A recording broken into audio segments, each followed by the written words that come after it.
Okay, good evening for those in France, and welcome to this webinar on the takeaways about the Brazilian Presidency 2025, webinar co-organized by the French BRICS Observatoire and the Ruslat Observatório in Brazil.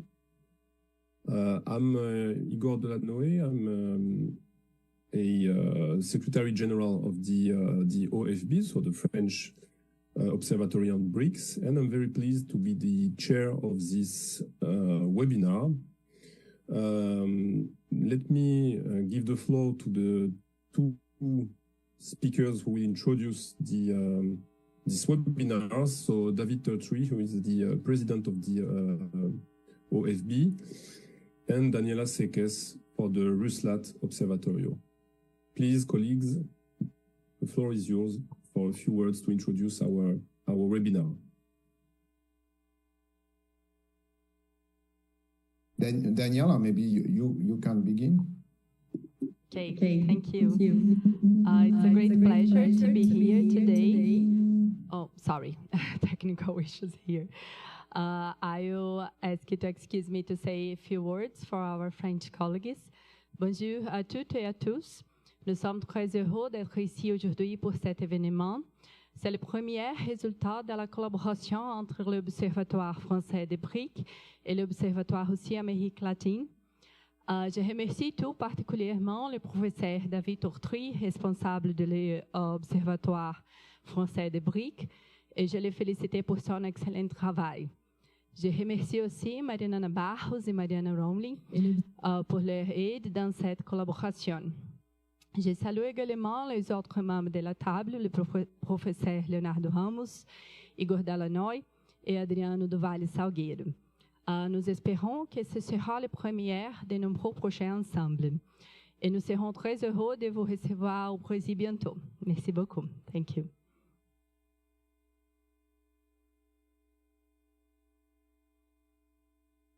David. Yes, thank you, Daniel, for this word in French. It would be difficult for me in Portuguese, but muito obrigado for these few words in French. This webinar on Brazil's BRICS Presidency is the first to be co-organized by the French BRICS Observatory. And I am delighted that this event is a result of cooperation with our Brazilian colleagues from Ruslat and Minas. I hope this is the first step of a long and fruitful cooperation. I would like to take this opportunity to say a few words about the Observatoire Français des BRICS. It is a French association founded in 2024 that brings together experts on emerging powers to contribute to better understanding the BRICS agenda, but also other non-Western organizations like Shanghai Cooperation Organization and so on, and to better understand the restructuration of international relations at all. We regularly organize conferences and publish reports, which are available on our website. Our latest study focused on the organization of Turkish states, and the next one is expected to focus on the digital sovereignty of the BRICS countries. We also recently published a collective book entitled The BRICS and the Reform of the World in French. And I would like to thank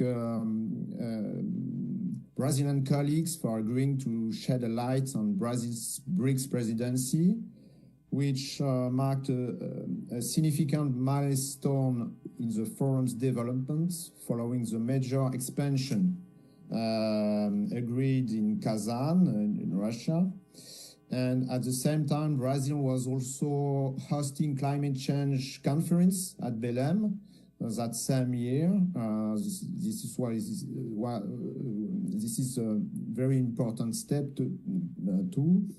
And we will listen to you with great attention at the time when the BRICS are facing significant challenges arising from Donald Trump's aggressive foreign policy. I'm sure that we will have a very interesting debate about the Brazilian BRICS policy, and I give the floor to our chair, Igor Delanoë. Thank you, David. Thank you, Daniela, for these words, welcome remarks and words. So I have the pleasure to introduce our panel, our today panel. So we'll be starting with Professor Leonardo Ramos. Professor Ramos, you're the founder of the research group on middle powers. You hold PhD in international relations from the Pontifical Catholic University of Rio de Janeiro, PUC Rio, and you're a professor in the Department of International Relations at PUC Minas. You belong to the National Institute for Studies on the United States and the Asian Studies Coordination and the Global Disorder Network. Your research expertise lies in the international relations with a particular focus on international political economy, Gramscian theory, hegemony, globalization, and multilateral forums such as the BRICS, G20 or G8. Professor Ramos, the floor is yours for 25 minutes, please. Okay. Thank you very much, Igor. Thank you very much, Daniela, for the organization, for the invitation. It's a pleasure to be here with you. My presentation today is I'm trying to make some discussion, some punctuation regarding the Brazil relationship with the process that BRICS is passing through in the last years. Particularly regarding the BRICS Plus and how this process is being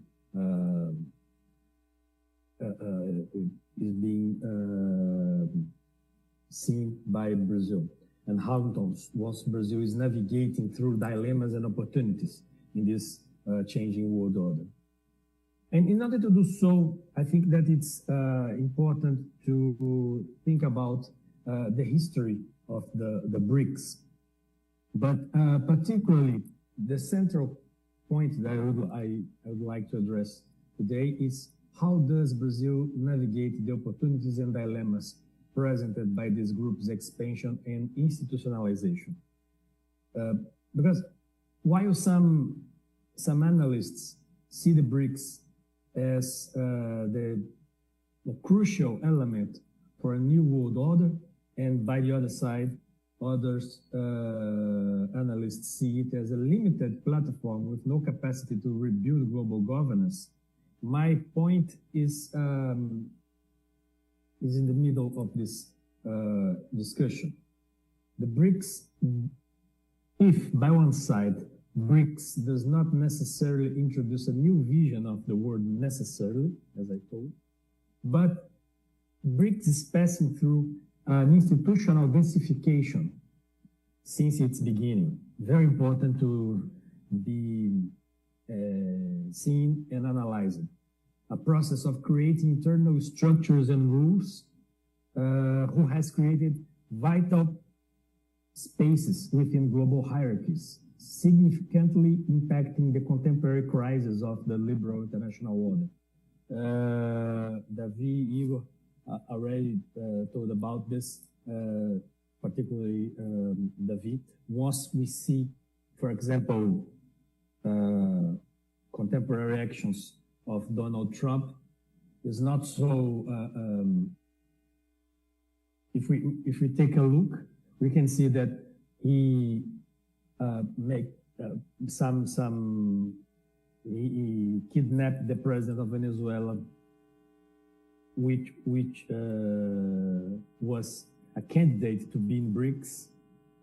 He's currently making some aggressions with Cuba, who is a partner of BRICS, and also is attacking Iran, who is part of the BRICS.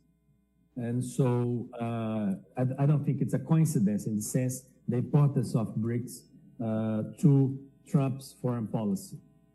And so that by the other side, the point is to see how this BRICS is evolving and how Brazil copes with this.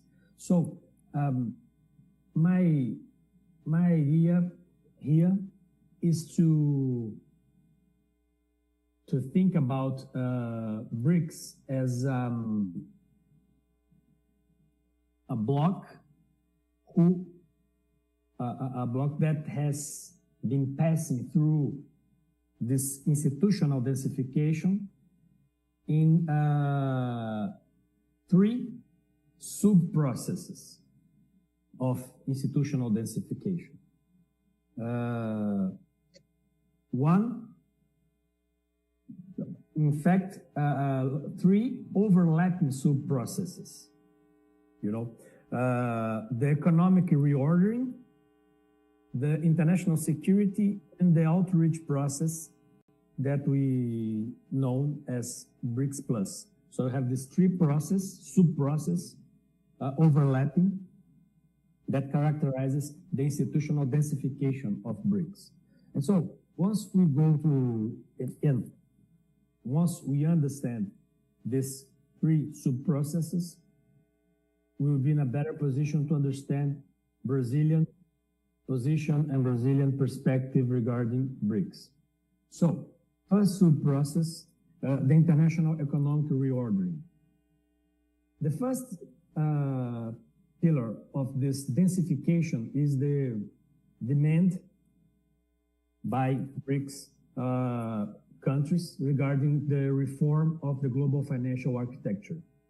Following the 2009 G20 summit, the first BRIC conference in Ekaterinburg called for a more inclusive global order. By 2010, Brazilia's summit focused on international trade, financial stability, laying the groundwork for closer coordination.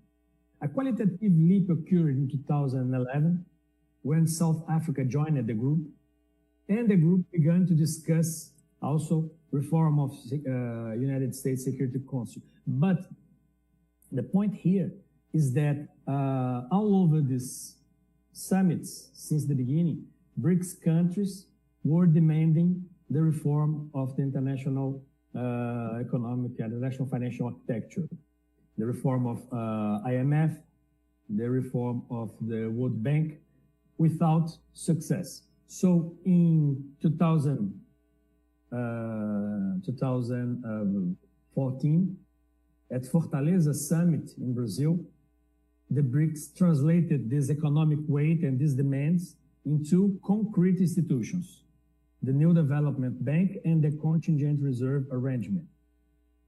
These achievements coincided with a critical geopolitical moment, the Crimea crisis, where the BRICS stood together against Western sanctions on Russia, marked the integration of political and strategic agendas. Today, so what we have, this sub-process until 2 years ago, and also is still one of the main, but it was the main point of cooperation on BRICS.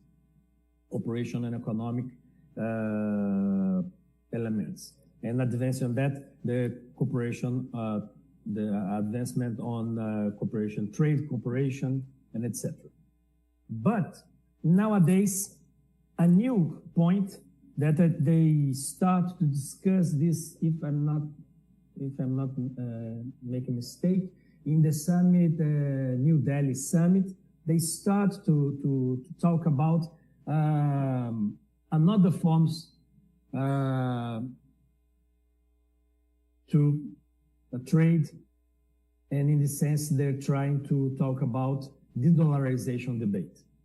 And so, but not with this name some years ago, but since 2-3 years, this debate starts with this idea. Particularly countries like Russia and Iran, facing sanctions, show great urgency in seeking alternatives to the dollar. But here we start to see a Brazilian position, because Trump already told that probably countries that if BRICS de-dollarized their commerce, they will be punished and etc. But besides that, Brazil had maintained, in fact, a position more nuanced. President Lula support a multipolar order and alternative payment systems, but the Ministry of Finance and the Central Bank of Brazil adopt during the Brazilian summit a more cautious approach. And so trying to think about mechanisms of trade facilitation through blockchain technologies and projects like DREX, which is a Brazilian project of created a tokenized infrastructure for financial assets without directly competing with dollar as a global standard. And so this is the Brazilian position on this topic.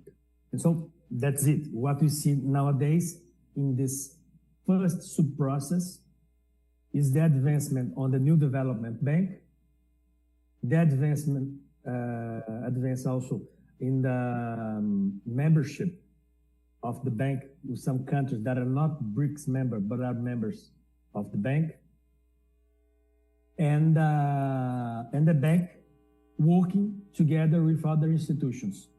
And so making part of this, of the, what we could call a Chinese infrastructure network banks. And so BRICS Bank is part of this great point, greater engagement. Very interesting was because during after the start of the war in Ukraine, 2022, Russia did not stop to receive loans from the bank. So the bank is trying to have some market position in this sense. But the second point, de-dollarization. And in this point, BRICS countries, some of them are advancing in this process. Their trade relation are advancing on a kind of alternatives to dollar, particularly once we look to Russia and to Iran.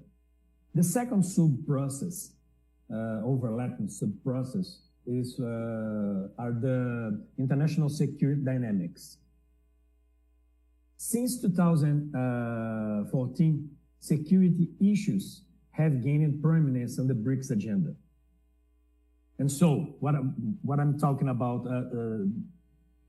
three overlapping sub-processes, because the economic reordering started and still is working on, but at the same time, since 2014, we have also the security, the international security dynamics as a sub-process.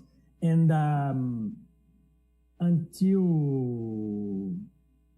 nowadays, we can see that the economic agenda, also sub-process, mainly directed by, led by China, and the international security dynamics agenda led by Russia, mainly since 2014 and the Crimea crisis, and more than that since the start of the military operations in Ukraine. But also China is interested in that because of this rising US-China tensions. And Brazil, in the sense, regarding this sub-process, it's a source of discomfort to Brazil. Some people in the Brazilian Ministry of Foreign Affairs fear that the group is being steered to serve the security interests of China and Russia, particularly. And so, in this sense, it's a problem for some people, mainly when we have some people in this in government and Brazilian society that used to see Brazil more as a Western country than a global South country. And so, in the sense, we can have the securitization of the BRICS agenda points some discomfort to Brazilian government. But despite these internal tensions, Brazil used to use the BRICS as a platform for dialogue during Lula's government. Right? So President Lula has offered to mediate between Russia and the West. And Celso Amorim, Lula's advisor on international affairs, used to say that BRICS is non-Western but not anti-Western in the sense, trying to advance an agenda more close to Brazil's interests in this point. Brazil seeks to maintain good relations with all powers, promoting an inclusive and sustainable governance model. But the challenge remains. Can the BRICS remain a reformist agent, or will it move it towards open contestation of the West? Mainly, if we take a look on this current conflict in Iran.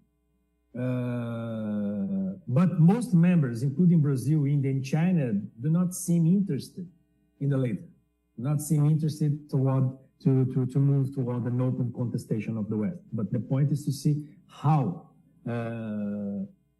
BRICS is going to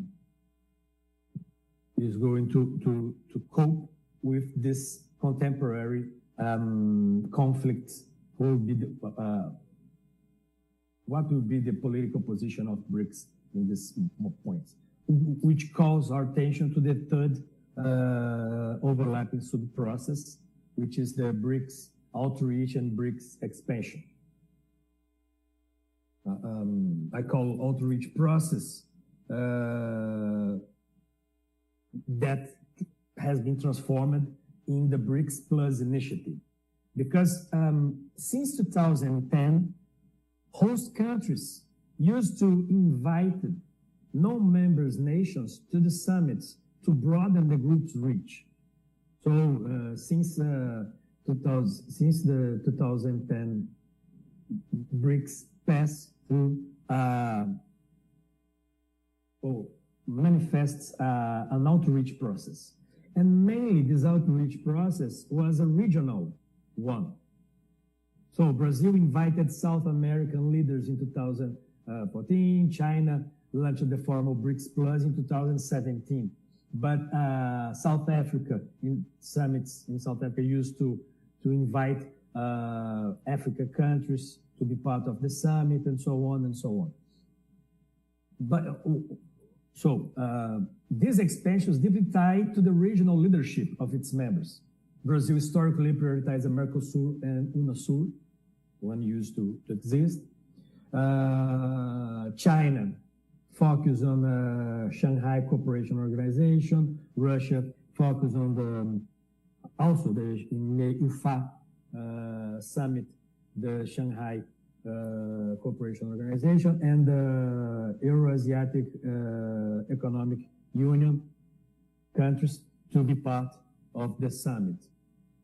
And by involving neighbors in BRICS summit, members strengthen their own regional arrangements while expanding the group's global footprint. But since 2017, China, obviously in the context when the tensions between US and China start to be more explicit, and so China, besides it's interested in to advance the economic sub-process of BRICS, also start a kind of geopolitical vision of the BRICS, advancing the agenda of the BRICS Plus initiative. So advancing the agenda to expand the expansion of the BRICS. And this occurred now, 2023, 2024, when countries like Egypt, Ethiopia, Iran, UAE, and also the inclusion of partner countries, just like Bolivia, Cuba, Vietnam, Malaysia, etc. This represents a new phase of BRICS. But regarding Brazil interested in that process, this increasing heterogeneity is a double-edged sword. It makes consensus harder to reach and risks shifting the group center of gravity away from Brazil's core foreign policy interests. Mainly once we note that these countries do not have the same position as Western countries or emerging powers from the West. But it's not the case.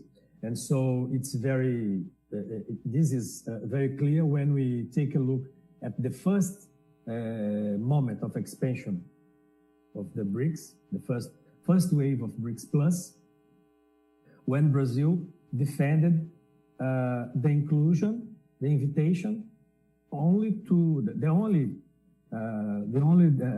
agenda that Brazil put in Lula's government was to invite Argentina. But Argentina did not enter because they have the change of government, Milei assumes, and do not accept to take part, to be part of the BRICS. But this the agenda, Brazilian agenda was clear in the sense that to have somebody, the agenda was Lula and Celso Amorim. BRICS Plus is it's a fact.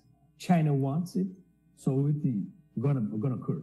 So we must have somebody with whom we can talk inside BRICS, trying to build common agendas and etc. And so this is why Argentina looks to be an important partner, but it didn't occur like it was the interest of Brazil at that moment. So if you're gonna define the Brazilian conundrum in the sense, we can see that Brazil currently faces a complex array of dilemmas. First is the challenge of cohesion. Moving from 5 to many members makes building consensus much harder. Second, there are the geopolitical pressures, particularly the US-China rivalry. The return of Donald Trump to the US presidency adds pressure, as we can see, and his threats of tariffs against countries seeking dollar alternatives challenge Brazil's autonomist policy also.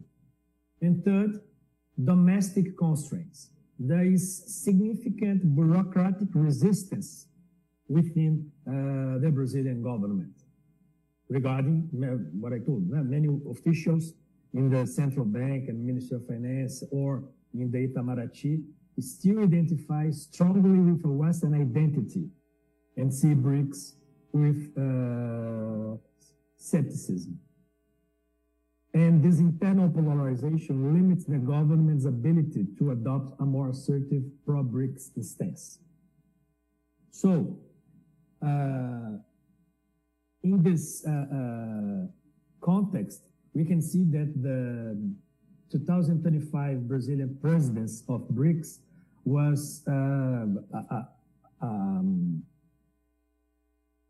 I was talking with a friend from Itamaraty, and he used the expression a presidents of damage control. It was a kind of president of damage control once Brazil government was focused on COP summit, also as the BRICS, as the G20 summit. And so BRICS, at the middle of this, was to be seen as a step to COP summit. And in the sense, the idea was not to advance in too much points complicated in the agenda, but holding the summit and shifting the focus from a common currency to technical trade facilitation, trying to discuss sustainable development in order to go to the summit of COP in Belém at the end of the year. So, in conclusion, BRICS remain a very important strategic tool for Brazil to diversify alliance and reinforce its leadership in the global south. But the problem is the current crisis of international order and how it will affect the group. So how the group will cope with the crisis, how the group will cope with the US President Trump behavior at the international order. Thank you very much. Thank you, Professor, for this perfectly timed presentation and all your ideas. I'm sure our discutant Adriano will have plenty of remarks and maybe also questions for you later on during our seminar. Let me go to our second panelist. Well, Daniela, you already gave some welcome remarks, but let me give some elements on your biography. So you are the coordinator and one of the founders of the Russian Latin America Observatoire, the Ruslat. You hold a PhD in international relations from the Pontifical Catholic University of Minas, Minas. You obtained your master's degree in Czech Republic at the Masaryk University in political science, and you are undergraduate in international relations from Minas and in law from the UFMG. You are an adjunct professor in the Department of International Relations at Minas and a permanent professor in postgraduate program in international relations at Minas as well. You are a researcher at the National Institute of Science and Technology Observatory of Military Capabilities and Defense Policies and a member of the research group on middle powers. And you serve as a fiscal advisor for the Brazilian Association of International Relations.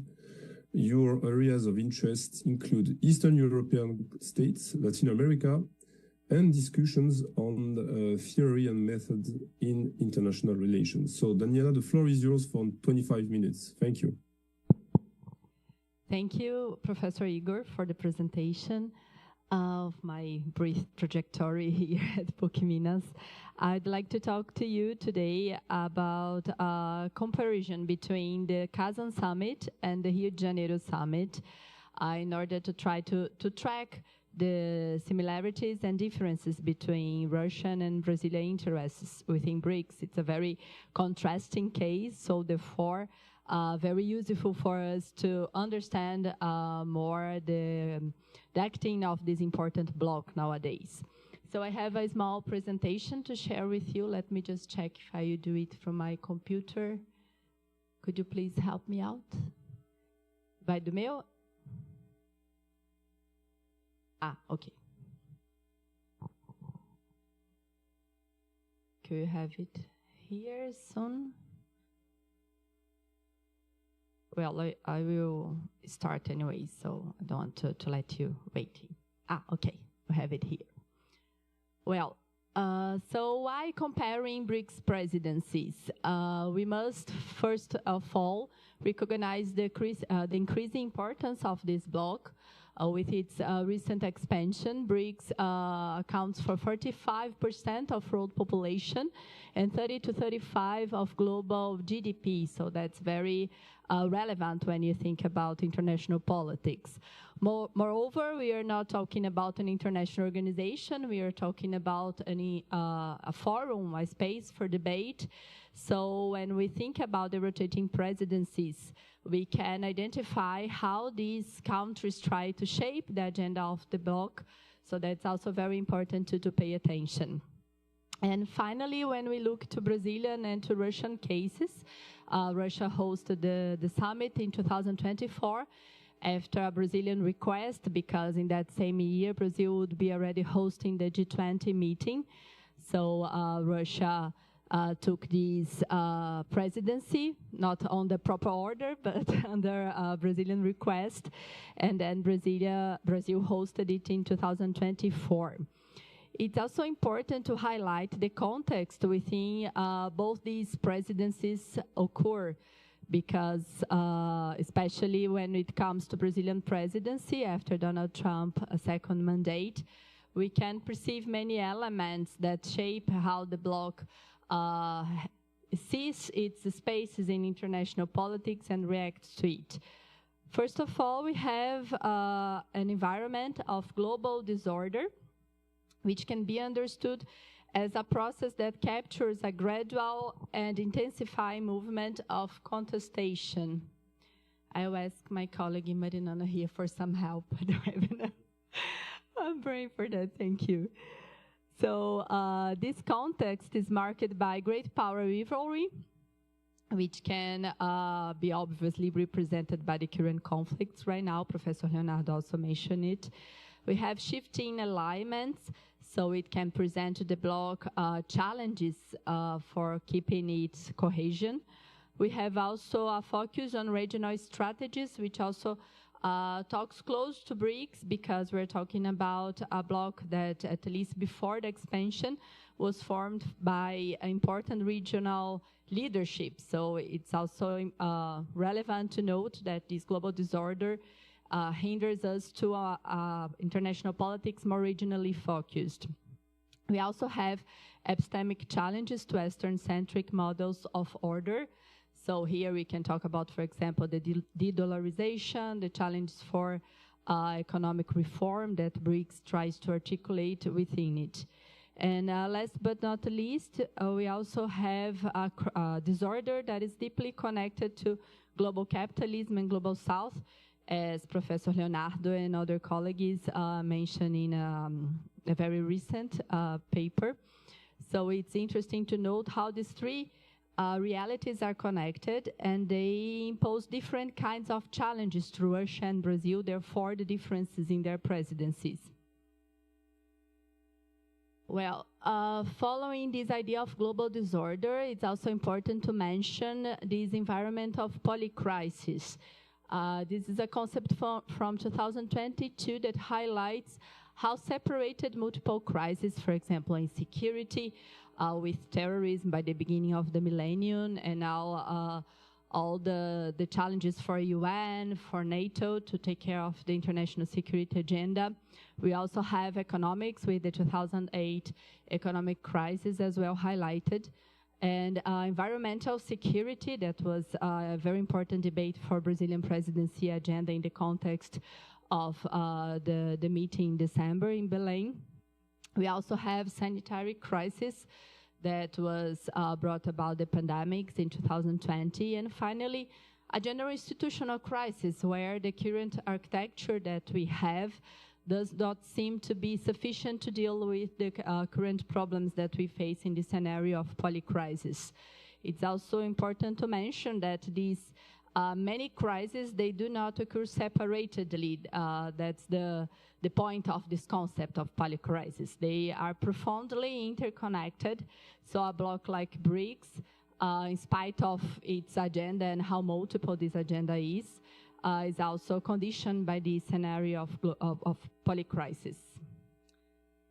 And following that, hand by hand, all together actually, we also have a scenario of geopolitical fragmentation, where we can testify the United States hegemony decline, but we are not certain yet how it's going to happen and how it's going to present itself for the future. As Antonio Gramsci mentions, and everybody's remembering of the sentence from the beginning of the last century, when the old is dying and the new is not born yet, we have lots of morbid symptoms occurring. So we are living in a moment of deep uncertainties. And in this moment of deep uncertainties, regional level, as I mentioned before, acquires a renewed relevance, and that's important for BRICS. And we also can testify the fragmentation of institutionalized models of cooperation, and that's also very interesting for BRICS because we're talking about a more flexible mode of cooperation, at least until now. Of course, there are many questions yet to be answered concerning BRICS reform after the expansion and how it's going to deal with institutionalization. But nevertheless, current international organizations are proving themselves insufficient, at least at global level, to deal with international problems, and BRICS has a breach in that as a more flexible mode of cooperation to deal with these issues. And finally, but not less important when it comes to consider Brazilian presidency, we have also an impact on the capacity of Global South to act amidst this environment of crisis. We identify Global South as this region of the world that shares a common experience based on colonialism.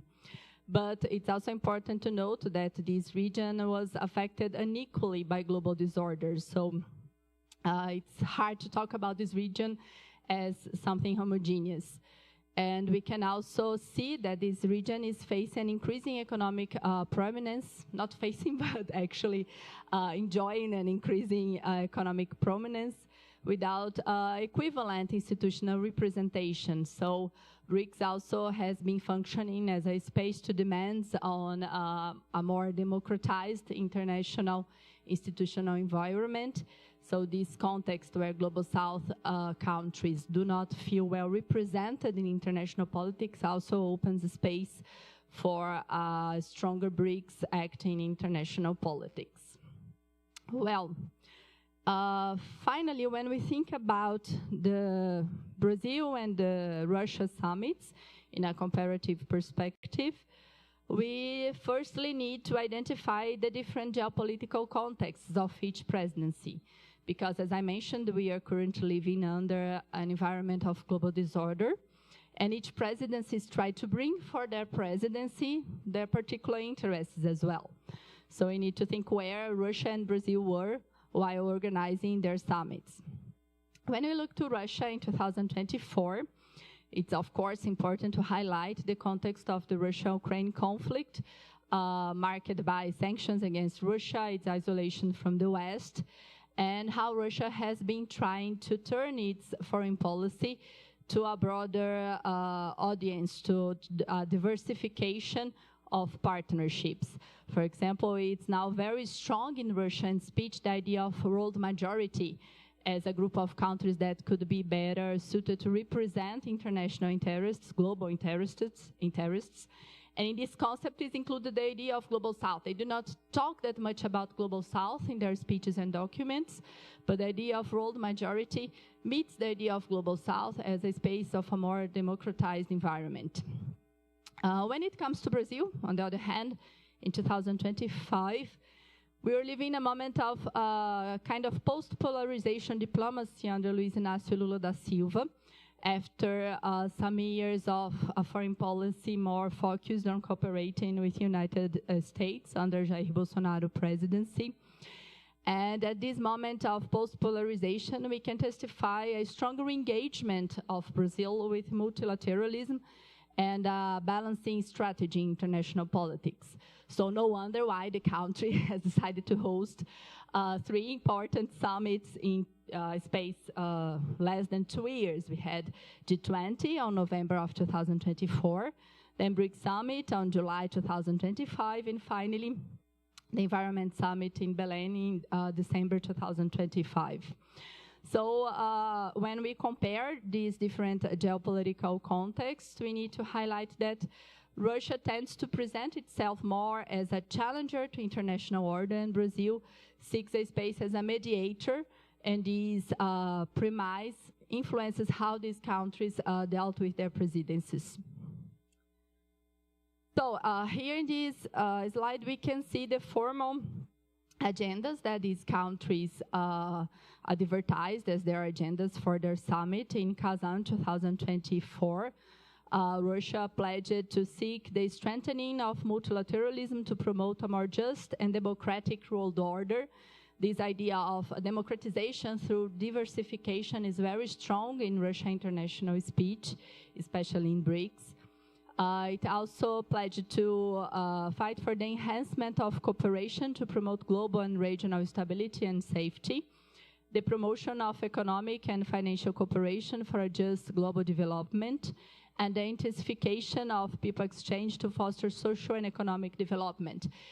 This part of P2P, people-to-people space in Kazan summit was very, very strong, much stronger than in Brazil summit, which could be explained also by the lack of priority that Brazilian presidency gave to this BRICS summit amid so many summits to be organized. On Brazil side, we have a focus on global health cooperation, trade investment and finance, climate change, artificial intelligence governance, and reform of the multilateral peace and security architecture, followed by institutional development. And well, looking to these agendas, more focused on their priorities. Yeah, you can go, please. Thank you. No? Yes, thank you. Russia presidency talked a lot about multipolarity in this more challenging position, and was also very focused on BRICS expansion and consolidation. The larger the BRICS, the better for Russia, since it's an isolated country due to the sanctions, so it was a very important platform.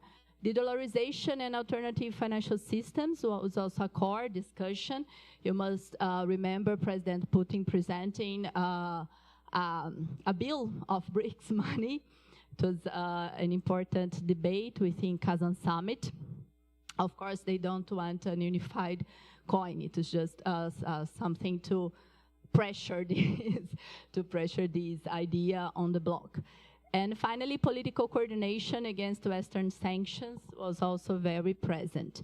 On the other side, during Brazilian presidency, we had a debate on global governance reform, sustainable development and climate agenda. As Professor Leonardo pointed, Brazil tried to join these agendas that it was discussing in order to leverage these more. And we also have the debate on social inclusion and inequality, which is very important for Lula government. And finally, the idea of institutional consolidation of BRICS after expansion in this more mediative role, as I mentioned before. So when we look to these priorities, we can note that Russia assumes a more revisionist position, whereas Brazil assumes a more reformist position. So it's an important difference here. Well, trying to focus here on more specific topics that were debated in their agendas, please. Thank you. When it comes to economic and financial cooperation, which, as Professor Leonardo has pointed, is a very important part of the bloc debate nowadays, Russia is trying to focus on local currencies and payment systems, trying to reduce its dependence on SWIFT and dollar. Nowadays, some speculate, for example, that Russia and China have a trade relationship already almost full free from dollar. Some speculate that it's about 99% of their trade, their bilateral trade, occurs without depending on the dollar. So that's a very important platform for Russia, since the country has been excluded from the international financial system since 2022. Brazil, on the other side, is more cautious when it approaches de-dollarization, as Professor Leonardo very well explained, with an emphasis more on developing financing and project expansion within the bloc. So we see a strategy of financial resistance on the part of Russia, in the sense that it seeks for revising the international financial system, more than Brazil, that is more pragmatic on what it demands as changing in this system within BRICS agenda. Another important topic is BRICS expansion and institutionalization. As I mentioned, Russia is a very strong promoter of BRICS expansion. In Kazan summit, it tried a lot to push Brazil to accept Venezuela as a member, but eventually it was not accepted by Brazilian diplomacy. So it uses the expansion as strategic revisionism for international order in a broader sense, whereas Brazil is concerned with governance, cohesion, and decision-making efficiency, so based on a more pragmatic reformism. Nevertheless, both countries and both summits will face the challenge of managing diversity within enlarged BRICS in a world of disorder, so it's even harder. And we can see that they face different key tensions. While Russia and its presidency was openly talking about growth and enlarging more and more the bloc, Brazil is focusing on its governability, which is a pragmatic path in order to try to limit the bloc expansion as well. Finally, when it comes to Global South and the political discourse of both summits, we have some central common ideas. The idea of multipolarity or polycentrism, which is more common in Russian speech, is very strongly present in both summits and both final declarations. The idea of global governance reform is also strongly presented there. And the idea that the bloc can lead both countries and all the members to a scenario of a more strategic autonomy. But there are also important differences. While Russia frames the bloc as a counter-hegemonic coalition, as Professor Leonardo mentioned, so as an anti-hegemonic coalition, Brazil frames BRICS as platform for negotiation and reform, so not as an anti-Western bloc, but a non-Western bloc, in a space where Brazil can try to make more consistency when it comes to its Global South leadership. And coming to an end, just highlighting some similarities and differences between these two summits. We have a similarity, this focus on multipolarity, which can be presented as a very consistent theme in BRICS agenda. The last declarations are consistently talking about multipolarity as the new law of international order. Support for Global South representation. Of course, we're talking about the Summit of Expansion in 2024, and we're talking about the summit where the expansion is started to be more consistent, 2025. And finally, an interest in strengthening intra-BRICS cooperation in the scenario of an enlarged group. When it comes to differences, it's important to highlight the different tones that these countries use. Russia more confrontational tone, whereas Brazil uses a more conciliatory tone. Different strategies. Russia and Kazan summit was much more worried about geopolitics positioning of BRICS, whereas Rio de Janeiro summit was more focused on developmental agenda. And finally, both countries within BRICS and, of course, their summits, the summits that they organized, have different risk tolerance in relation to West. Brazil occupies a geopolitical position where it cannot simply forget about United States' position in the world, especially because it's a very important investor in Brazil as well. On the other hand, Russia is facing a moment of a more open anti-Western speech that can also be perceived in the Kazan summit and in the behavior of this country within BRICS. Well, so finally, what this comparison tells us, BRICS is a flexible and contested platform. The presidencies reflect national foreign policy priorities, which is common for this kind of arrangement, a flexible arrangement. And we have the coexistence of revisionist dynamics led by Russia with reformist and pragmatic dynamics led by Brazil within the bloc. So we need to consider these differences in order to assess the implications for the future of BRICS and for the global order as well. Well, that was all I had to discuss here. I thank you very much for meeting here with us. And I'm open for the questions. Thank you. Merci. Thank you, Daniela, for this very insightful presentation. I'm sure Adriano, our discutant, will have many remarks. So, Adriano, a few words on you. You are our today's discutant. So you are an associate professor of economics at the University of Poitiers in France. We had the pleasure to meet a few days ago in France on another campus at the ICES Institute. You're the head of international relations with Brazil at the Poitiers University. You teach at the Department of Public Administration, and you're affiliated to the Poitiers Economics Lab. You're a specialist of central bank governance and international cooperation and financial regulation. You lead a Franco-Brazilian research project on deforestation, spatial and economic impacts of mining in Brazil, evidence from geospatial, spatial and banking data across the mining life cycle, which has been submitted for external collaboration to the Brazilian Central Bank and the Brazilian Public Development Banks. And you has taught in different universities in France, in Paris, and in Sciences Po Poitiers. So the floor is yours to discuss and ask questions to our two panelists. Thank you.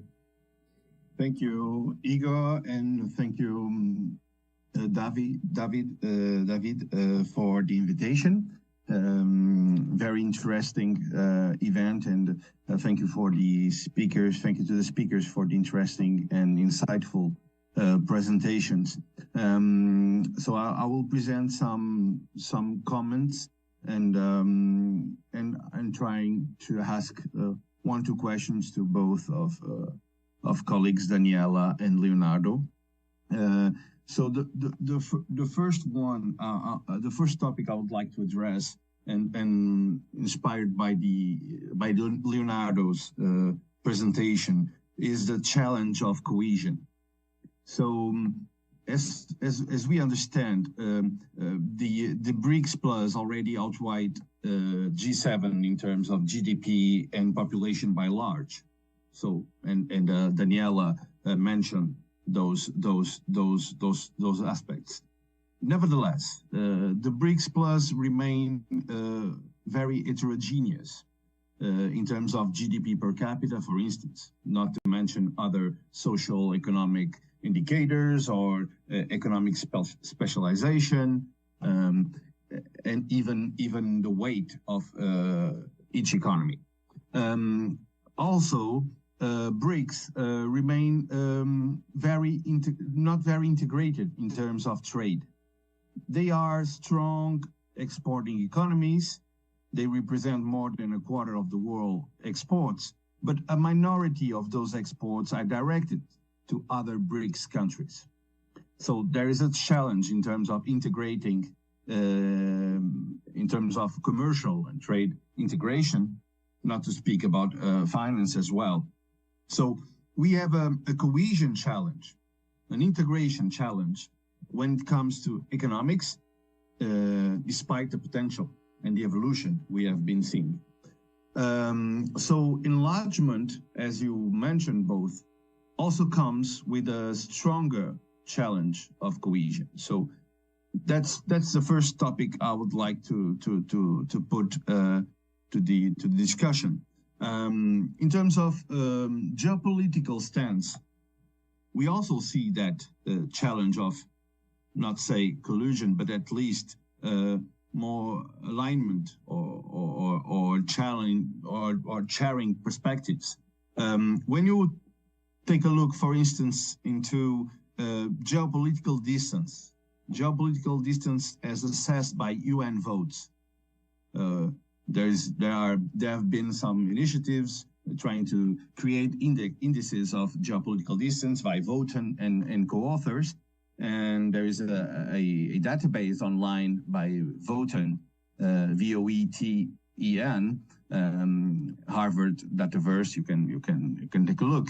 And what can we say about that? We can say that Brazil is the less distant, both from the EU and from the US, but there is a strong heterogeneity.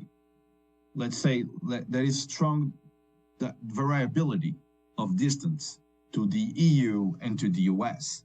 And as far as we speak about Brazil, so we can see that it is the country which is the closest to the EU and to the US. So maybe this is an important point, and it can explain some part of these challenges from the inside Brazil.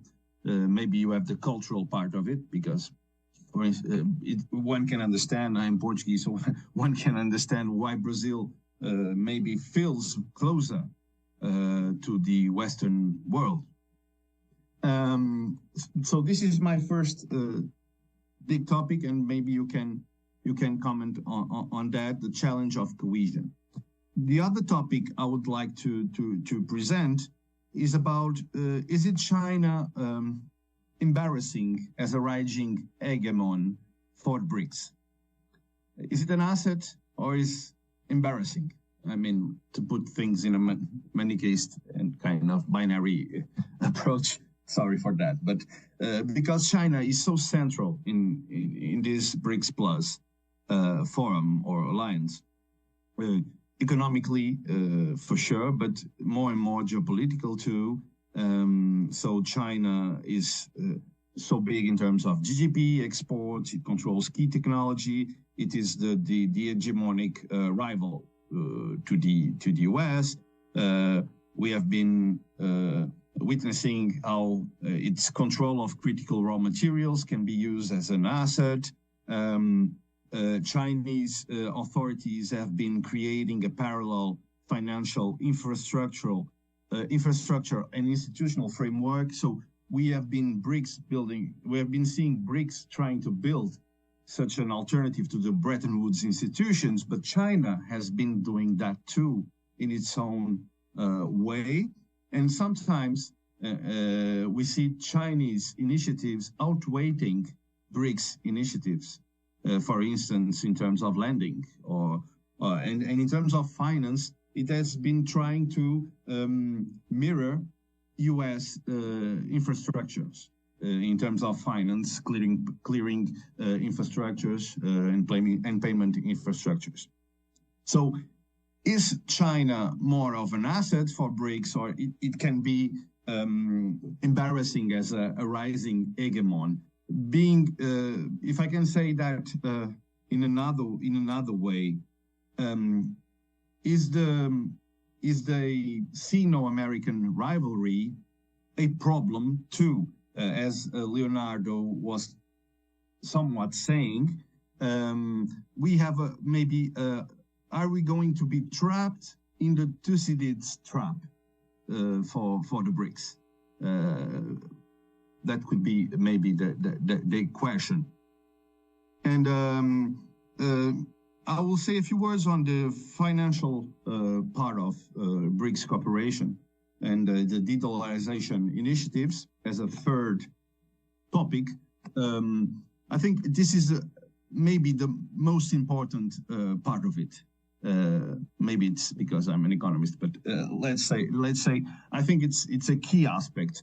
I mean, BRICS Pay, the clearing system BRICS intend to create as an alternative to the Western controlled and US controlled payments and clearing system. As Leonardo said, after the Russia-Ukrainian war and sanctions against Russia and the SWIFT exclusion, so it has been kind of a booster for that cooperation. And since Kazan, we have been seeing those efforts being reinforced with the intent to create a unit of account, a kind of a digital currency. We have also seen BRICS Bridge to connect emerging central bank digital currencies, BRICS RE for insurance and reinsurance, an important aspect for trade, even an initiative to create a commodities market as an alternative to the Chicago commodities market. So lots of initiatives. It's still too soon to assess. They are still being created, and those endeavors will take time. But it is a certainty that they are trying to create a de-dollarization, even if countries as Brazil do not say that frankly or overtly, but they are approving and they are undertaking actions in that direction. And the Rio Declaration, if you take a look at point 50, point 51, they reassert those initiatives that were announced in Kazan. My last point will be on the environmental question. I think it is an important point for those countries.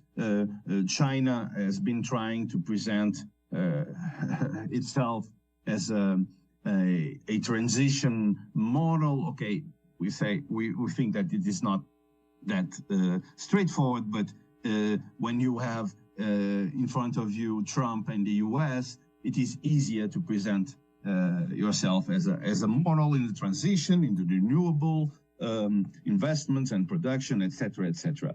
But the Brazil presidency has pushed for a tropical forest fund facility, to mention, I think, one of the most important points. And the Rio summit endorsed that initiative, and the initiative was launched in the COP30 at Belém. And what's the matter with the Tropical Forests Forever facility? I think it's a very clever initiative, even if it can be considered as kind of mechanism without not that much importance. But we have a public goods financing problem in terms of forest preservation. I mean, forests, they are at the same time the property of individuals, corporations, of a country, but they are the heritage of the whole humanity. But you have a problem because the humanity, it's a typical public goods problem, because the humanity wants to preserve forests, but those countries who have forests, they see forests as an asset, an economic asset, a resource, and they want to develop themselves. So we have economic dilemmas, and this initiative, the TFFF, aims to finance and to subsidize forest preservation in order to go beyond that problem of financing public goods such as forest preservation. And Lula da Silva and the Brazilian presidency managed to create a consensus among BRICS Plus, and then to launch in the COP30 that initiative. So the initiative aims to subsidize, and in order to do that, it needs public investment and private capital mobilization. It's a kind of blended finance, and then you will assess the preserved area, if countries preserve their forests, if they destroy their forests via georeferencing verification, and then you will have payments, and those payments will be made with money that was applied in financial markets. As Lula da Silva said in the BRICS summit in Rio, the TFFF will provide remuneration for the ecosystem service rendered to the planet. So I think it was one of the biggest achievements from Brazil in terms of COP30, maybe one of the only achievements, I mean, big achievements, because there has been some, I mean, poor results. It depends on the interpretation you make for the COP30, but this one was a very important achievement, and it has been endorsed by the BRICS before the COP30. So those were my topics, and to recap, I mean, a topic on the challenge of cohesion, be it economic or geopolitical, a topic on China as an asset or an embarrassing rising hegemon, a topic on the financial infrastructure we are trying to build in terms of BRICS Plus, but is China also doing its own game? and to end the environmental initiatives and the Brazilian achievements starting from Rio BRICS Summit and ending with the COP30 and the launching of the Tropical Forests Forever facility. Thank you very much. Thank you, Adriano, for those points. So before giving the floor to our two panelists, I would like to kindly invite people online to ask questions through the chat if they have some questions for our panelists or some comments, so I can pick them up later on during the Q&A sessions. So Daniela and Professor Leonardo, please, if you have some remarks and answers for Adriano. Well, thank you very much, Igor. Thank you very much, Adriano, for your comments. I think I don't think I'm going to cover all the issues you call attention, but what I think it's most interesting or important to take a look regarding the BRICS Plus process is exactly what you're saying concerning the challenge of cohesion, because probably this will be the next move, the next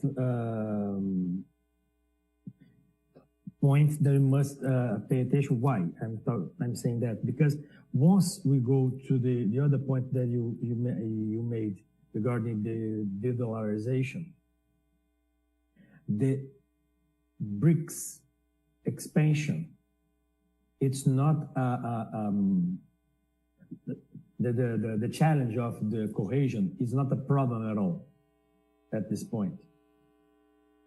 So if China and Russia start to develop a system, or the SIPs, Chinese SIPs and etc., they're developing between them, or in 2023 Russia established a mechanism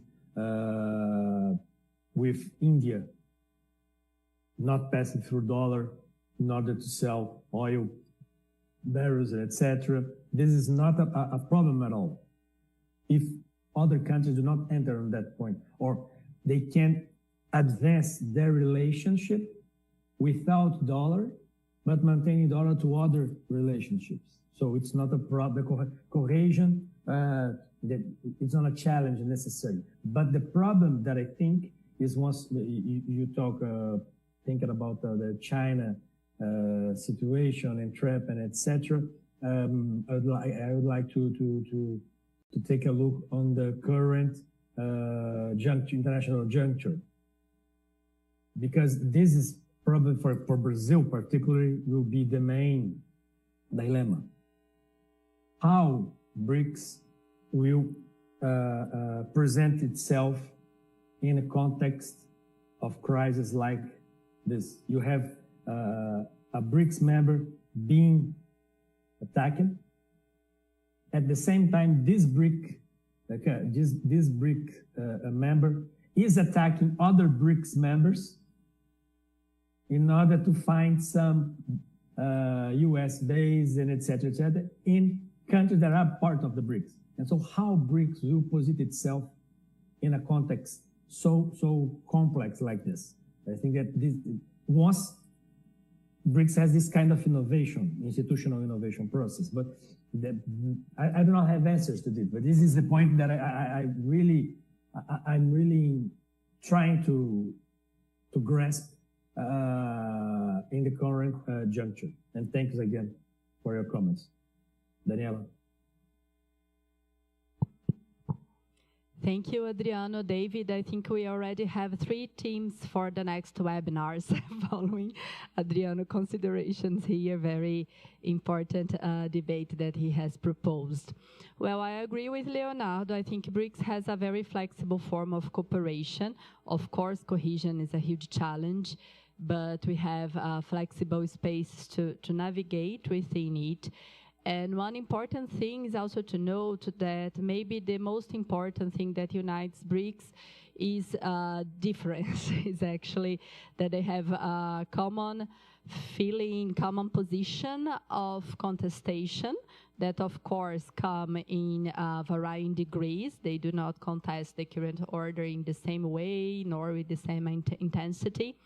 But it reunites them as a non-Western bloc. I think that's also Morin is very precise in his qualification, at least. So I see some space for navigating within this challenge of cohesion. Of course, as the world gets more complicated, positions will be demanded on international issues, and that may be a challenge to BRICS. And when it comes to China, I don't know if I'm being too romantic or idealistic. I'm mother of 2 kids, so I usually say to my students that I have the obligation to be somehow optimistic. But I have the feeling that we also need to look differently to the kind of hegemony that the new hegemon will present to the world.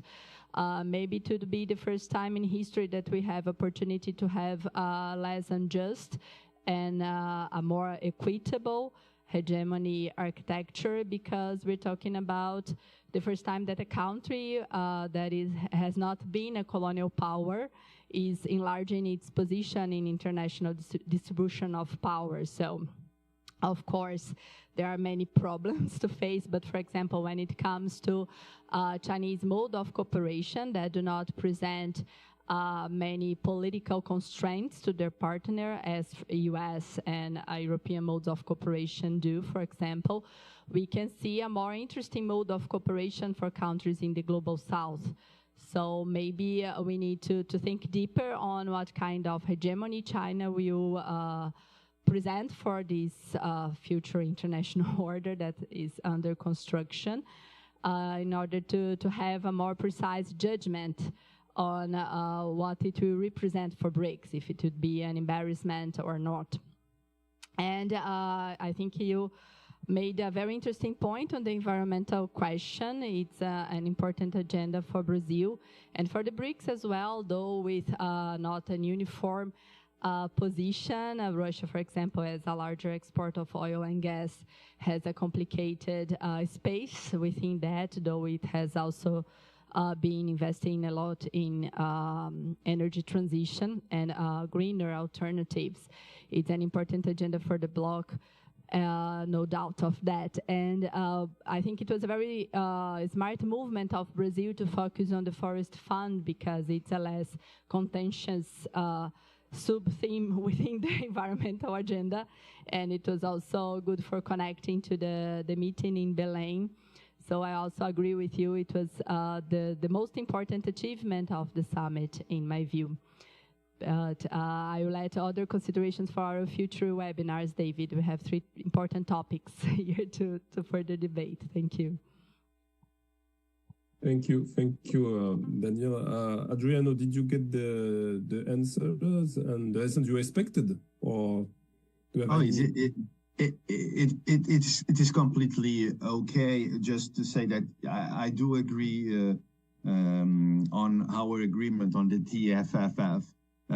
It's technical, so it was easier to advance, but I think it is important and it's rational to subsidize forest preservation, and any economist will say that.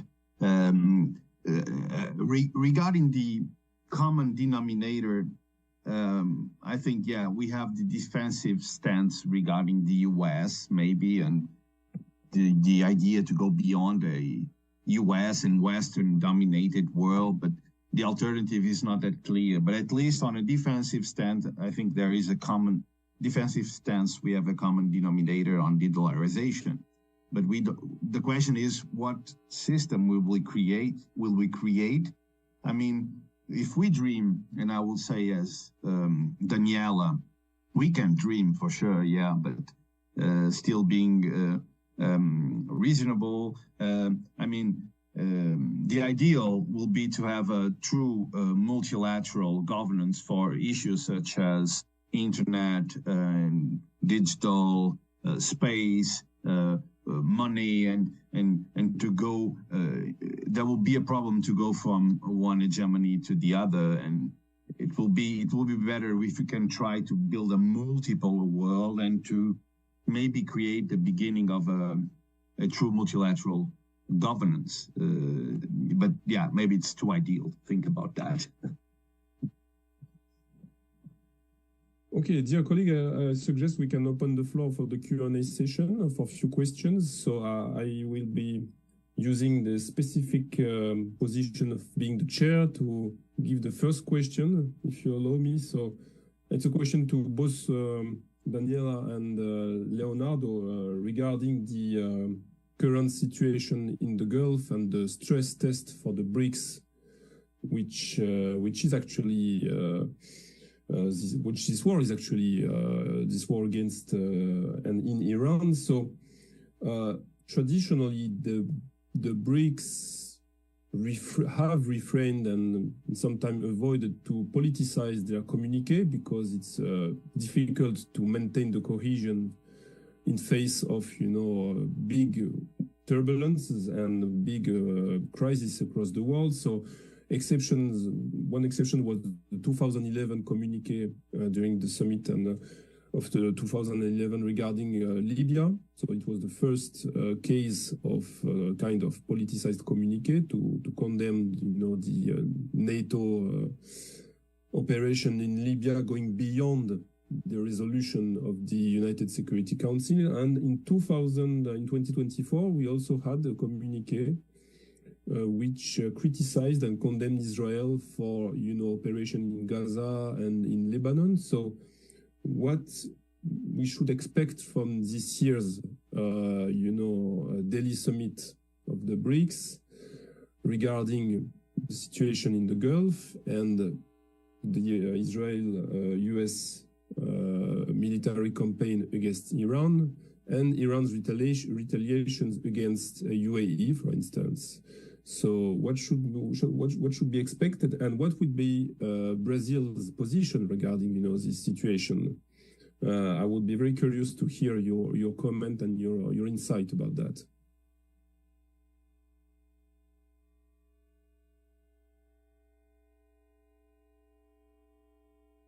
Léo, eu? Você? Não, posso começar. Nós dois. Agora tentando achar o microfone. Thank you, Igor. I think that maybe first, probably, my opinion, something will appear in the declaration. Not only because of Iran, because we had what I was talking about. We're having the crisis in Iran, but we also have this conversation and position regarding Cuba, who is a partner of BRICS also, and probably something is gonna appear in the declaration. But the point that we must pay attention also is the relationship, the status of the relationship until the summit between United States and India, in function of the Indian presidents of the BRICS summit, the BRICS Presidency this year. So in order to see how far the declaration must go, I think that the relationship between both countries must be taken into account. And probably following Daniela's presentation, Brazil will look for a more nuanced declaration, not so strong against U.S. But also regarding Brazil,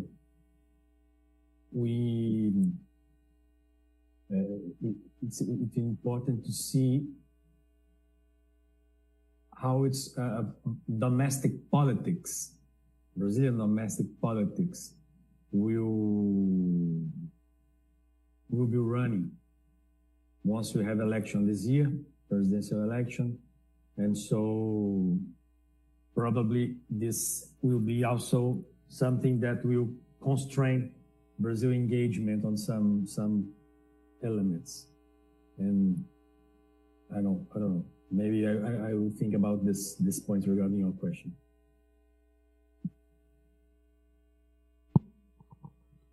I agree with Leonardo. I think we can certainly expect for some kind of declaration when we follow the last declarations, as Professor Igor Delanoy mentioned. The bloc is increasingly positioning itself on global issues in this context of disorder that demands a positioning.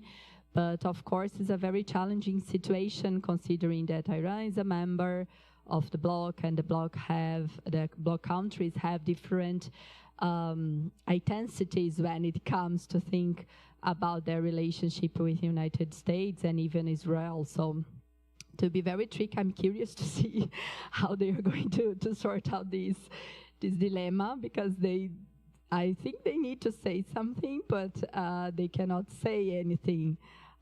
So it will be hard to balance that. On Brazil, I also agree with Leonardo that we are going to present a more nuanced position to be included in the final declaration. And I think that maybe that would be the final result, though, for example, Russia and China have been positioning themselves more strongly concerning, for example, the opening of the Hormuz Strait. Both countries vetoed an UN resolution last week.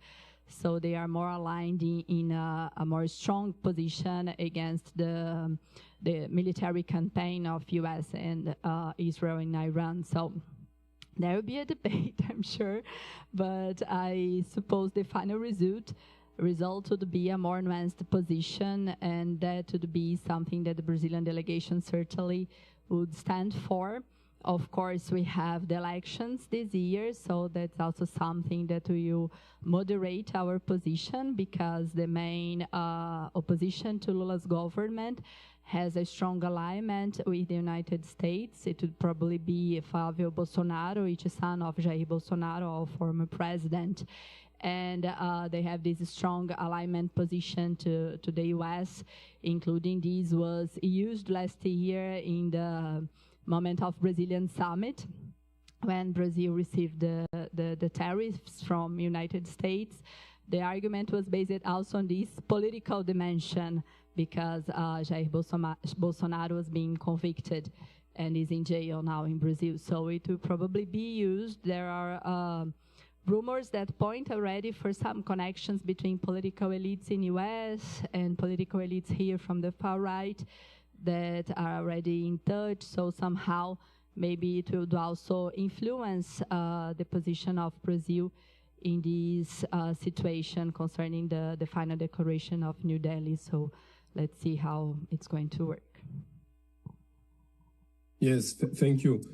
Professor Ramos, you mentioned the US-India relation as being kind of, key factor to also assess the potential result of the Delhi summit, but I may also add the Israeli-Indian nexus also, because the Israeli and the Indian have a very good relationship, as you know. And so Indian was kind of cornered by the situation last year and a couple of years ago after the Hamas attack against Israel and Israeli retaliations. So it's also, I think, a kind of a relation to follow if you want to understand, the communique and the wording of the communique. So far, I don't see any question in the chat, so maybe Adriano or David may have some questions for our panelists. Dear colleagues.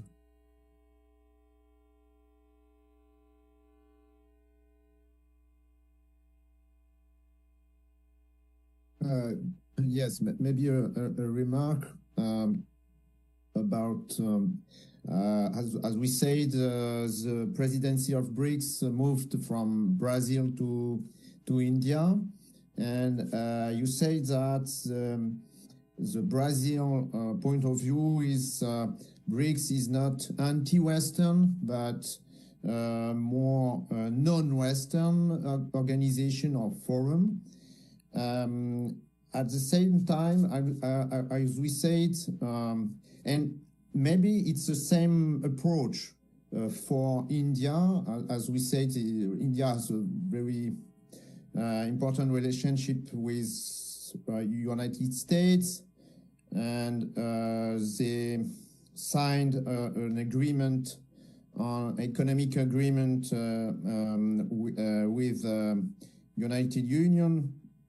And can you comment this the positioning of India and Brazil? They are maybe the more this approach from the two countries is very close, or there are some difference in the BRICS agenda for the two countries?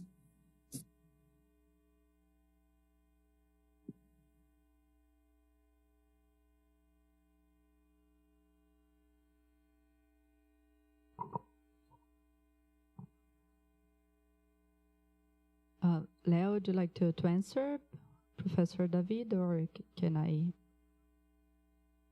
I didn't understand the connection here. It was not so good at the end. I think that I lost the...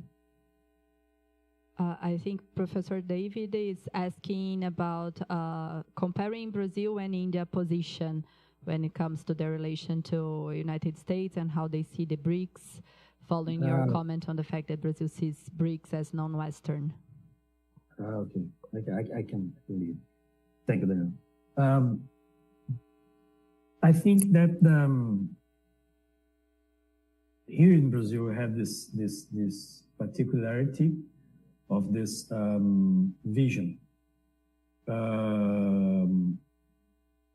that we see ourselves as Western countries as well as global South countries, etc., etc. So it's an ambivalent perspective.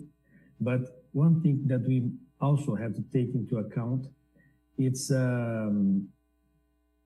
proximity. We're so close to the United States, and particularly the Trump doctrine that points to the centrality to his government of the region, the America region, and the role of the United States to American region. So this point is very, very important to our foreign policy, current foreign policy. Once we do not have so much, in my opinion, so much autonomous possibilities of international concession as we used to have some years ago. And so this is a point. Regarding India, I'm not a specialist in India, but I think that in the sense India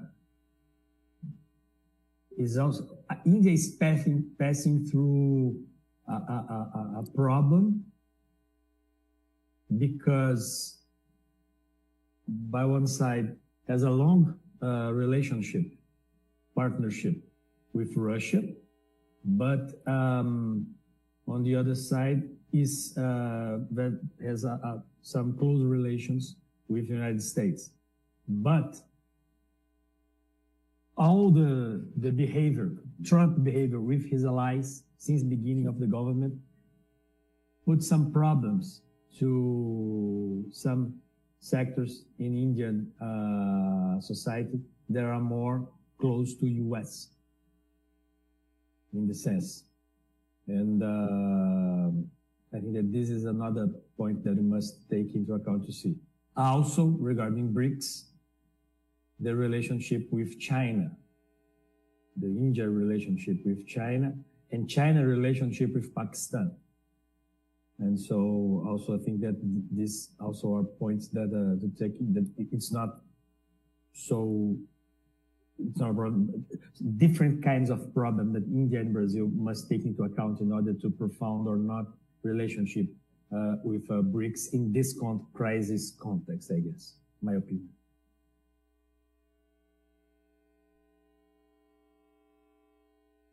If I may add, I'd also like to pay attention, as Professor Leonardo told us that Brazil's position is much more sensitive to the United States than India's position, though also India is trapped in this paradox between its partnership with the United States and its long-term relationship to Russia.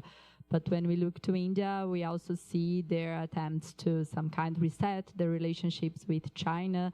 That memorable picture of all leaders, if I'm not wrong, during the Shanghai Cooperation Organization meeting was very, it worked as a statement, in my view, that Modi government, which I see as very pragmatic one when it comes to foreign policy, is trying to navigate between all these options that, in my view, are more open to India than to Brazil, considering our geographical position and also the behavior of our political elites.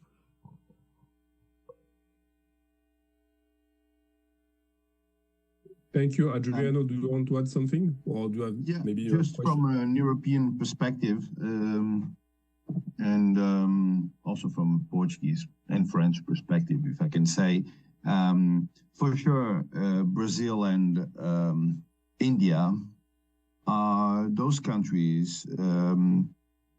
Okay, we can also mention Russia, but it's hard today. But India and Brazil, and to me particularly Brazil, are partners, and partners with which we tend to deal more and to cooperate in a broader way. We have the EU-Mercosur agreement, and okay, we know that those are not easy issues still today, but hopefully, I say, even if I'm not that much a free trade partisan, or but I think there are strategic aspects in that agreement between the EU and the Mercosur today. In today's world, I think we need that agreement, and the EU also made a deal with India. So yeah, and that goes in the direction of stressing the heterogeneity of BRICS too, because India and Brazil will be always open to those kinds of cooperation with the EU, I think. But today the situation is complicated with Russia. Let's see what the future will bring us, but it's still too complicated. And with China, we still don't know what kind of partnership will happen.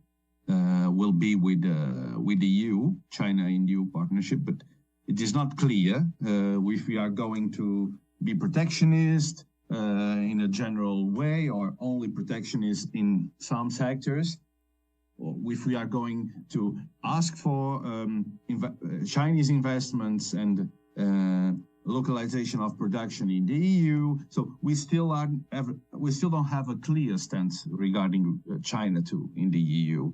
So just to broaden a bit the debate, so I think there is also heterogeneity in the relations with the EU, between the EU and BRICS countries, and so it adds to the picture. Just a comment on that. Yes, thank you. It reminds me that in 2023, President Macron wanted to attend the BRICS summit. Remember, in 2023, and this request was turned down mainly by Russia and by China.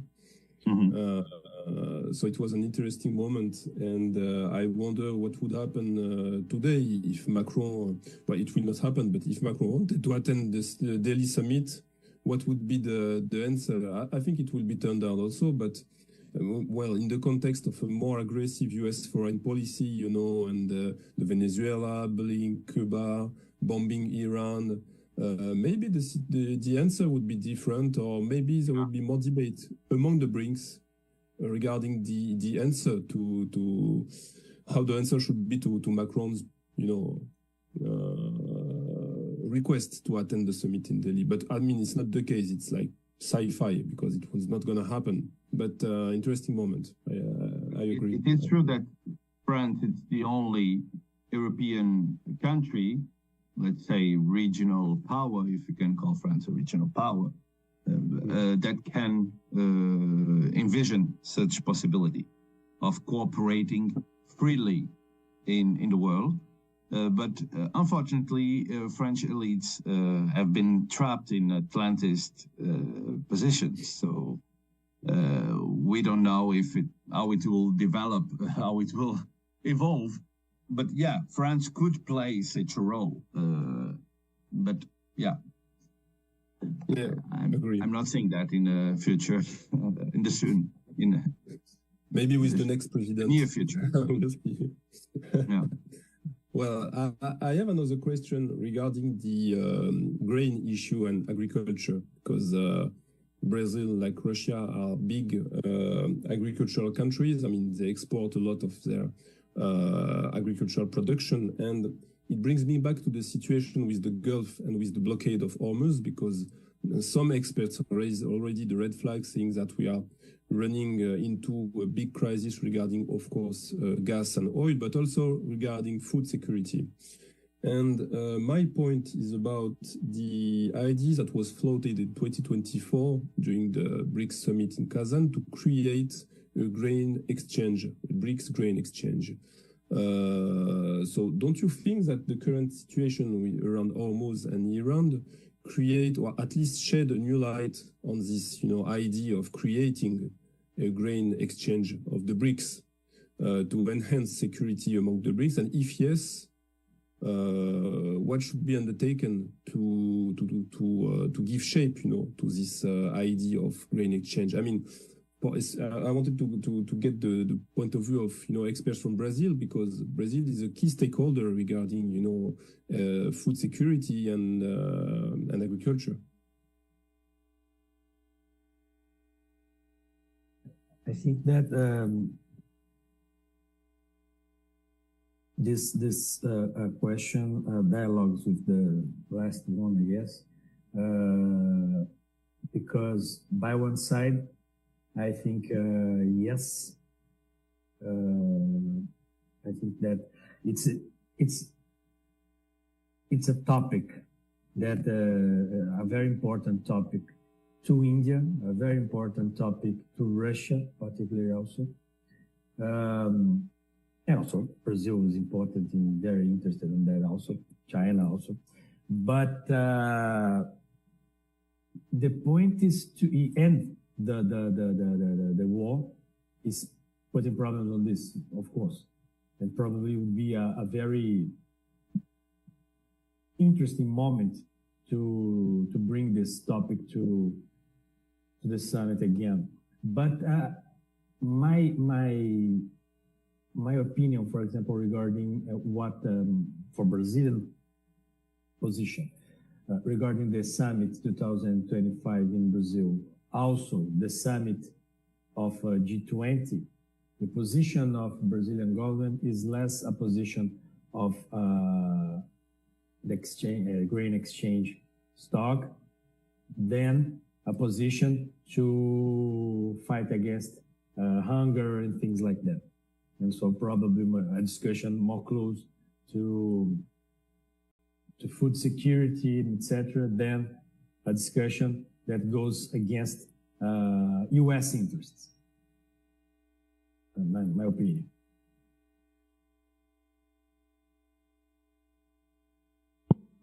Yes, I fully agree with Professor Leonardo. I think Brazil tends to have, again, a nuanced position on that, trying not to face U.S. interests that directly. And it's also important to mention that Brazil-Russia relations in this field are becoming each day more important Nowadays, Brazil import more than 70% of fertilizers that it uses from Russia. So though the trade between these two countries are not that large, it's very strategic, especially considering the current situation in Hormuz. So that's a very interesting point that maybe would be more explored within BRICS context.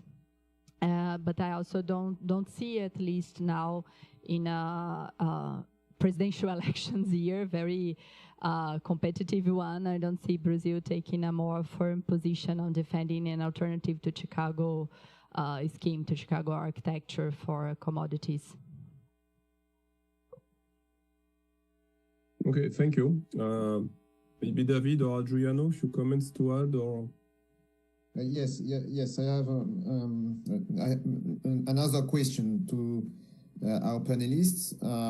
You said there is some debates among Brazilian elites about BRICS and the role of Brazil in the BRICS. Is there a difference in attitude between the elites, maybe more pro-Western elites, and the Brazilian society regarding the BRICS and the global South?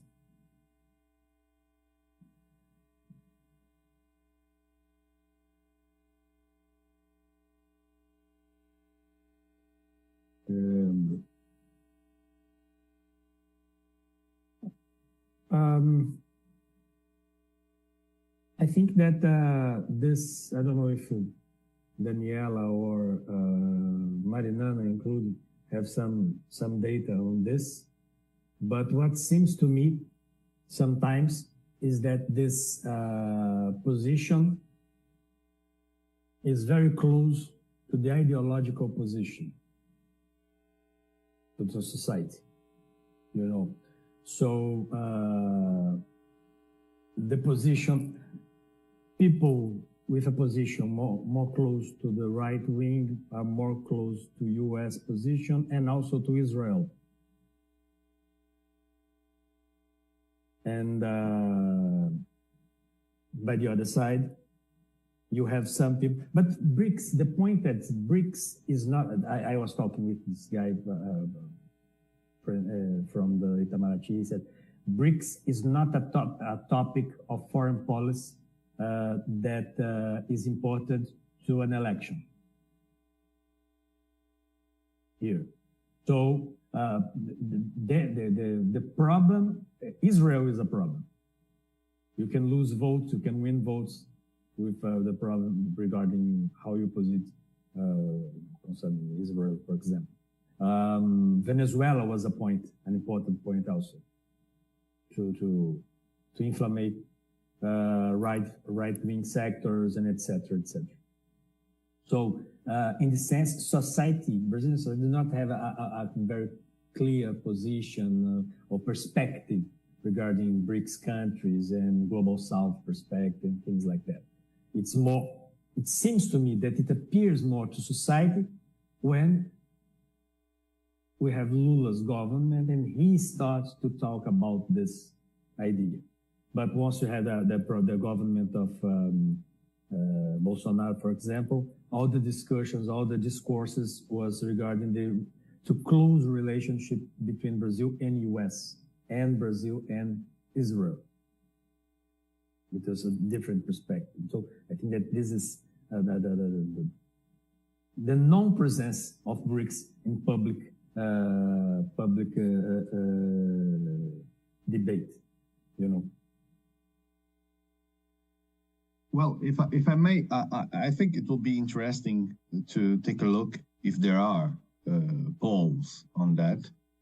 If there are polls on that, it will be interesting to have an insight on the people's opinion. But maybe, you touch an important point, because usually polls are made in very domestic political arena, and we don't have that much of an opinion of citizens' opinion on the international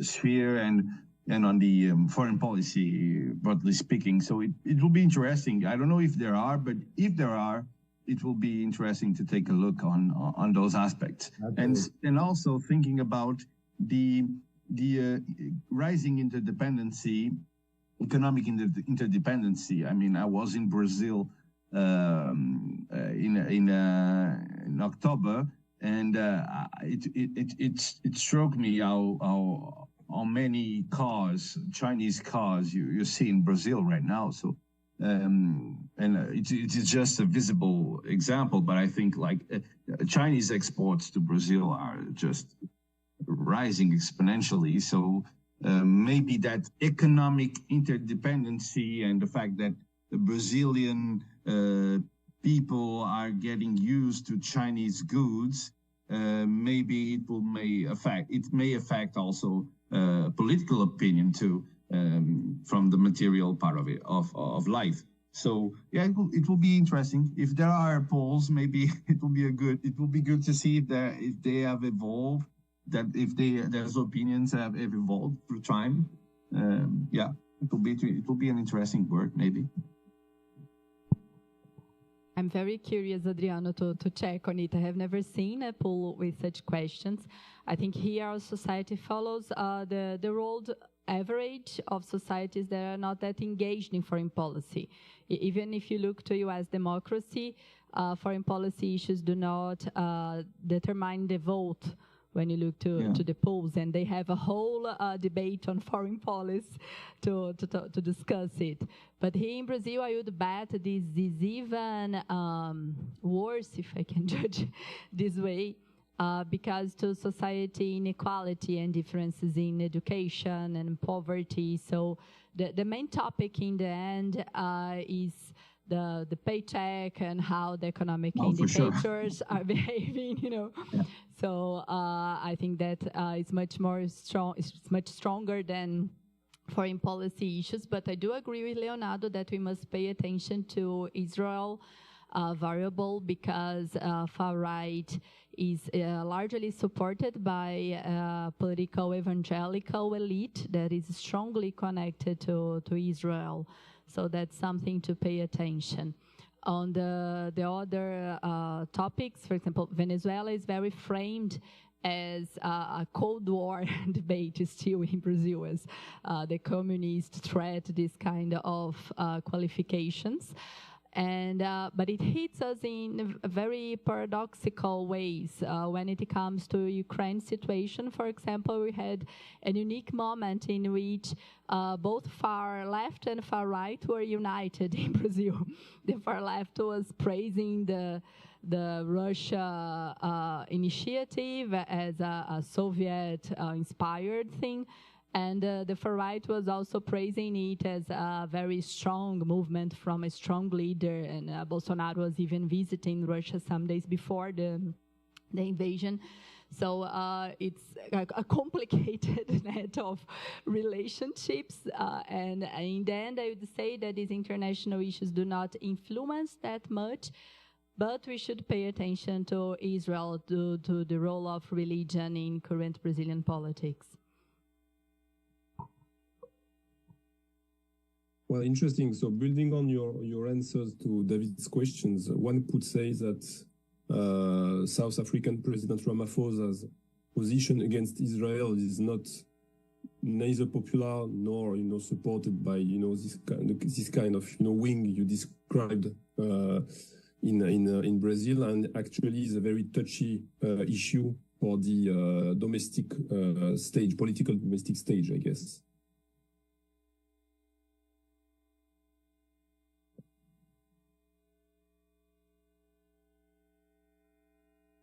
Actually, it was just a comment, not a question, but it was a deduction I had during your speech. Because, no delusion at all. I fully agree. Yeah, I think you summarized it appropriately. Nevertheless, if I may, regarding the United Nations Security Council and those old questions still very relevant today of reforming the Security Council.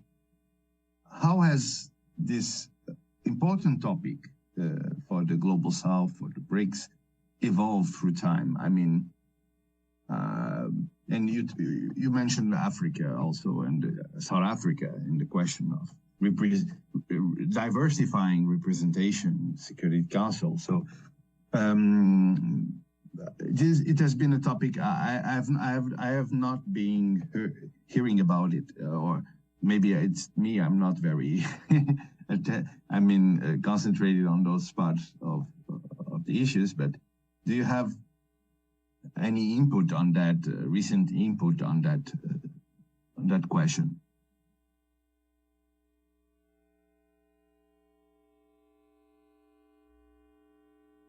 Just to say, colleagues, I think it will be the last question of our seminar because we are running out of time, but you still have a couple of minutes to answer, Daniela or Leonardo, if you have some inputs about that.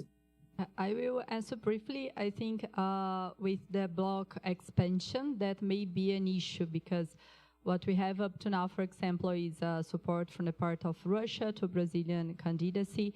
But as long as as the bloc is more expanded, maybe regional rivalries would be brought about concerning this topic. On one side, we have the G4, Brazil, and other 3 countries that seek for the permanent seat at the Security Council. And on the other, we have the G77, which are all the regional counterparts of these 4, trying not to have them as permanent members. So with the bloc expansion, I think that would be a more tricky issue.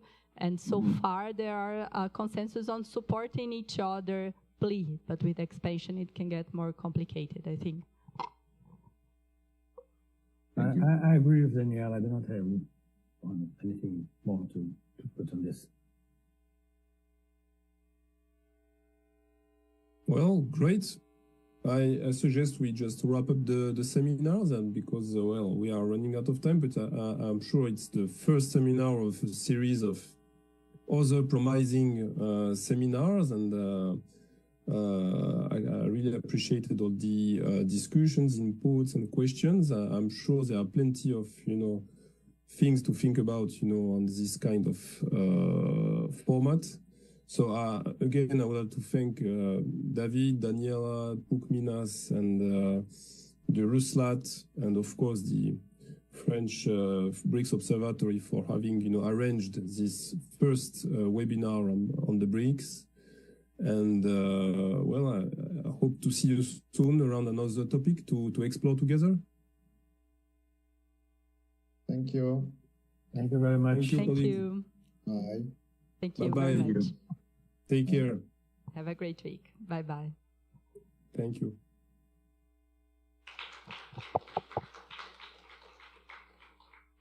Pessoal, muito obrigada. Eu fiquei meio perdida aqui por conta a curadoria foi feita pelo Observatório francês.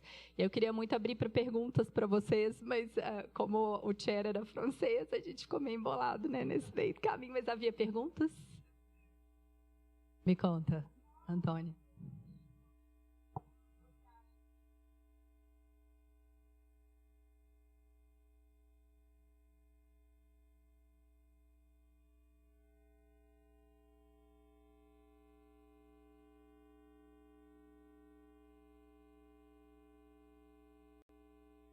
É uma super agenda, né? Ainda mais considerando a expansão.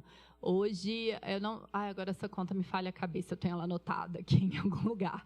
Mas dos 11 membros, salvo engano, 9 estão na lista dos maiores produtores de petróleo e gás do mundo. Estão entre os 20 maiores produtores de petróleo e gás. Então, é claro que isso passa a ser uma agenda... Aliás, isso segue sendo uma agenda relevante, porque a gente já tinha a Rússia, né? E também, de certa forma, o Brasil. E, inclusive, por conta dela, eu vejo com alguma cautela essa vocação do bloco de promover o debate ambiental.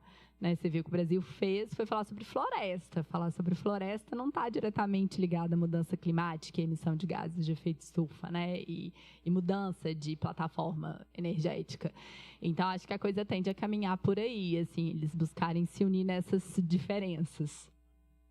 Mas acho que é uma agenda quente para pesquisar. Fica aí a sugestão, pessoal do 5º período, com TCC, né, Leia? A Leia já está acabando, a TCC. Mais alguém quer trazer alguma pergunta? Me conta, Davi.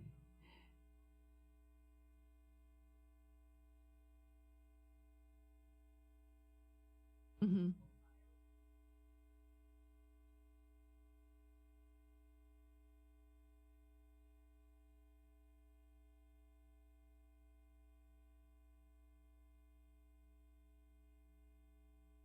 Eu entendo que o bloco enxerga que a principal vantagem dele é o desafio, que é justamente a heterogeneidade. Né?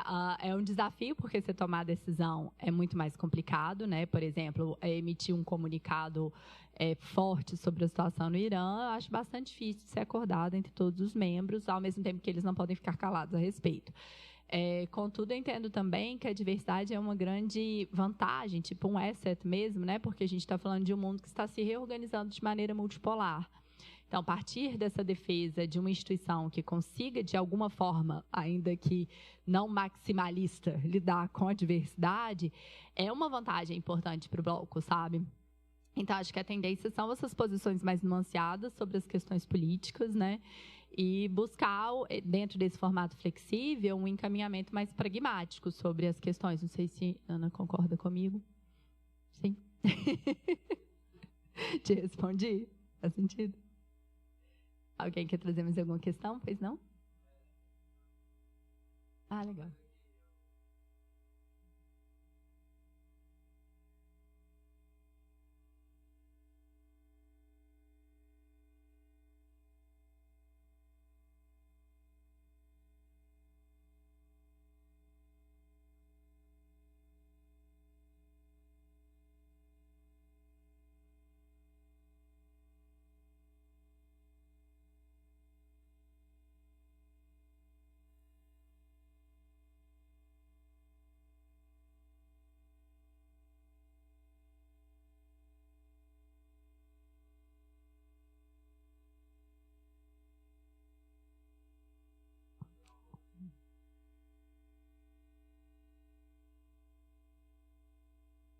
Como é que você chama?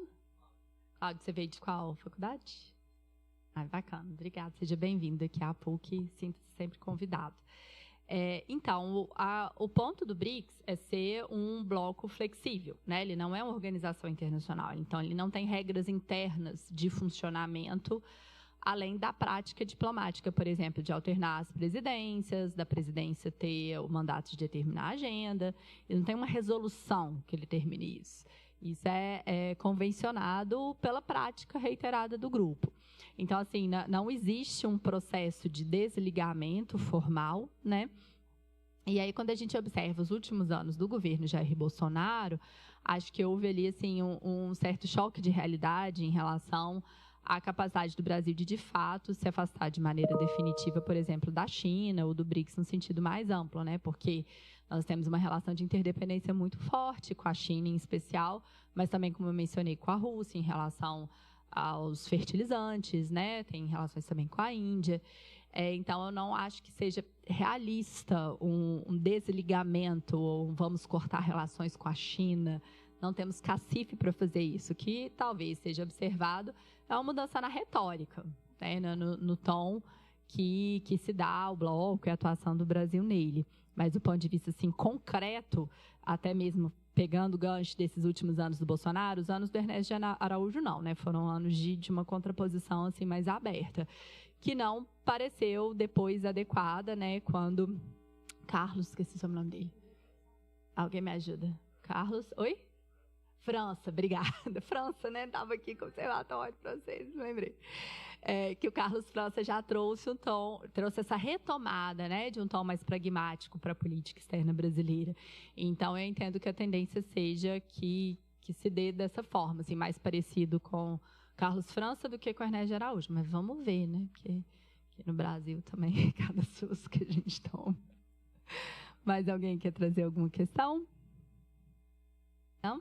Queria agradecer muito vocês, espero que tenham gostado dessa surpresa, entre aspas, e a Marinana, a gente preparou com carinho esse momento. Acho importante a gente conseguir parar, né, o fluxo normal, entre aspas, eu gosto de falar aula normal, né, quando é a aula dentro da sala de aula e tal, para que a gente possa aproveitar essas parcerias e discutir de forma mais ampla essa agenda.